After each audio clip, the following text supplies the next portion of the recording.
Welcome to the 2024 State of Elanthia on YouTube. Some topics this year include the feeder updates, platinum migration, new details on the Wisdom of the Ages continuous subscription rewards, a look back at this year in development, and a few honorable mentions along the way. After watching this video premiere on Sunday, December 22nd, 2024, be sure to join the official Gemstone Discord server, as there will be a Q&A on the voice stage at 1 p.m. Eastern with your host, Worm. The TownCrier will record the Q&A in text form so you can read all the details later as well. Things will wrap up afterwards with a more casual voice chat, separate from the Q&A segment. Let's start with 64-bit conversion.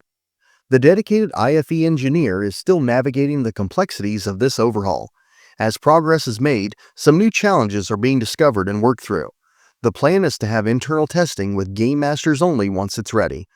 That internal testing has not started yet, but once that phase is complete and the updates become ready for more widespread testing, additional announcements will be made.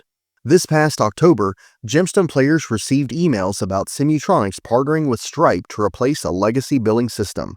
This involved logging into the official Gemstone website and entering accurate billing details in the My Account section. The new biller conversion is just about complete at SimuCoin, which will significantly help on-site engineers who have been handling PCI compliance. This should directly translate to more support on engine-level development. Not to worry, Chris and Billing will continue to help customers find those lost accounts. On that note, the billing department itself will have limited availability from now until the start of the new year in 2025. If you have not looked at the new Gemstones Wiki page, now is the time. Gemstones are nearing completion for the initial debut. They're already in QC and once cleared will be released. Gemstones have been a core project for the development team to work on, and it has been an enormous lift to get this system out the door. Sorcerers may remember Game Master Zissou announced changes to some sorcerer spells on the test server for damage over time mechanics back in October. This included adjustments to 701, 706, 710, 716, and 718. Thank you to everyone who tested those spell changes. These updates are waiting to clear QC, and once they do, they'll be released into other instances. Spellcasters will soon see an improvement to self-cast buffing spells. Spells you cast on yourself that have a 20-minute base duration will see that base increase to 120 minutes. This duration increase will not apply to spells you cast on others, only yourself, and it also only applies when natively cast. This means that magic items and scrolls are not included with these spell changes. Additionally, everyone will receive one free mana spell up every day. These updates are currently in QC. In case you missed it, resilience changes were released to all characters back on November 18, 2024. This was a huge change, as everyone now has innate resistance to critical damage that originates from non-AS or DS attacks.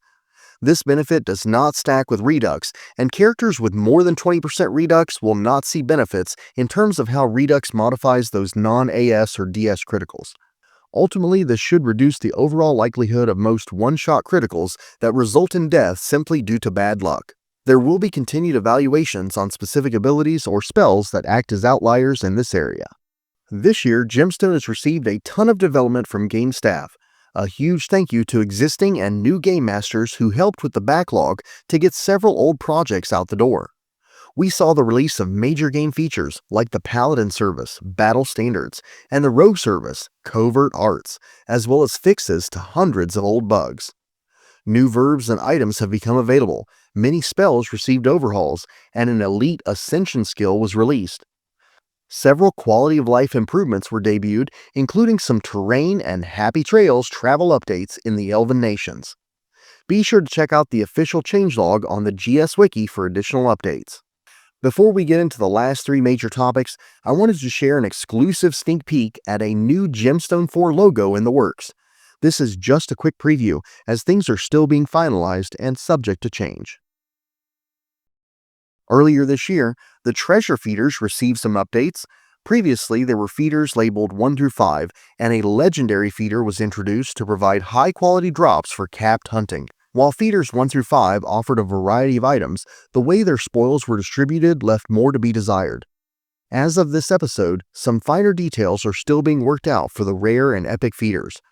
One of the main goals of the rework was to reduce the Game Master's workload related to item creation while improving the overall quality of the loot inside those feeders. The new code for the feeders is now complete, but some fine-tuning is still needed to finalize the standards before they can be released. Once everything is ready, a new announcement will be made offering additional clarity regarding previous feeder announcements and how they fit into the new structure. Next, let's talk about the new subscription loyalty program, Wisdom of the Ages. This is a long-term reward system for players who keep their subscriptions active and log in at least once every month they are billed. It's available to those who maintain a basic subscription or higher. You will gain +2 maximum field experience pool size for every continuous login month. If you maintain a premium subscription, you will gain +0.1 base experience absorbed per pulse for every continuous login month. Fraction results have a chance to round up. For example, after 8 months, it's 0.8, and you would have an 80% chance to round up to +1. The maximum benefit would be gained after 10 years. You have to log into the account at least once per month. If your billing lapses or you don't log in, the streak progress will be lost, and any rewards earned will reset to the entry-level amount. Additionally, once the program launches, everyone will start fresh at the entry-level rewards. Past billing history will not be retroactively applied. Currently, the plan for this new program is to go live on January 1st, 2025. The last topic today is Platinum Migration. Migration is currently planned for mid-January. There may be a beta run with a small group of players to test everything out before this. In order to migrate, your character must be at least level 20. You'll be able to bring your belongings to a specific room and place them into a crate. Once finished, you'll use Retire, and all your character data will be saved and stuffed inside the crate. Character migrations are not automatic, so once you do this, someone on staff will have to deploy the migration into the Prime server where you'll be able to collect your belongings. Beyond migration, there's merging. You'll be able to merge into a Prime character of level 20 or lower without penalty. After level 20, you'll take an experience penalty equal to 1% per level over. The character that you merge with will need to be the same character race and profession to be eligible.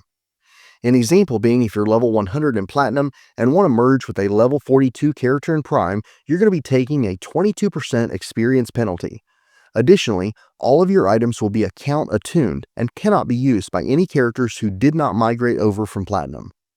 There will be a new name mechanic for Platinum subscribers that will help get names that may not be available as long as they meet eligibility to be freed up.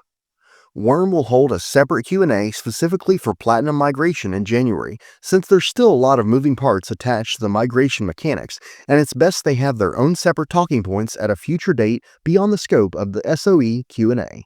Thank you to everyone for joining together and subscribing to this YouTube channel. I am ever so grateful for your support. As part of the tiered stretch goals in GemStone IV in January, there will be a +20% base XP modifier, a Feeder Frenzy event where handcrafted GM items will be found more frequently in treasure boxes dropped by critters and various foes across the game, and another Claim Gift and Claim Event bundle, most likely during Week 2 or Week 3. I wish everyone good health and happiness as we wind down 2024 and welcome in 2025. Happy holidays, everyone.